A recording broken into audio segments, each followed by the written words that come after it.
At the current juncture, what is keeping you busy? Where are you taking off some of the chips? Where are you investing afresh, deploying fresh funds in the Indian markets?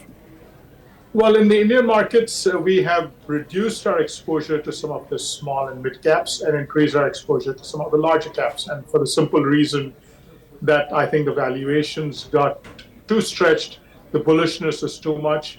And we've seen actions recently, by SEBI to try to, put some guardrails around some of the things that have been going on in terms of, some of the small cap funds.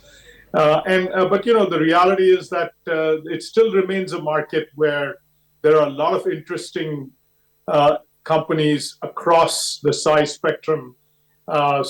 We still look for good ideas, and they're not on any particular sector. But from an overall portfolio positioning standpoint, we found actually, some of the laggard large cap names providing better risk reward returns than some of the more, racier, if I may call them, small and mid cap names. Arvind, which are these laggard large caps, as you put it, that you might be looking at presently? Well, some of the larger banks, private sector banks have been laggards. The HDFCs, the ICICIs, Kotaks, they've lagged a lot. So that's an area where, there have been some challenges. We've stayed out of those names, but those have become somewhat more interesting to us.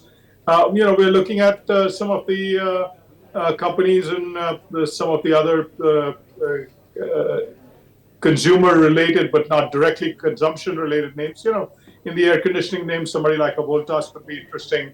Some of the domestic, other consumption plays where things have lagged in the large cap space. Those are areas that we're looking at where we are finding opportunities. We're still, sitting on a little bit of cash, so we haven't found all of our names. So I don't want to front run my own ideas, but I think that these are some of the areas where we are looking to put large cap positions in our portfolio.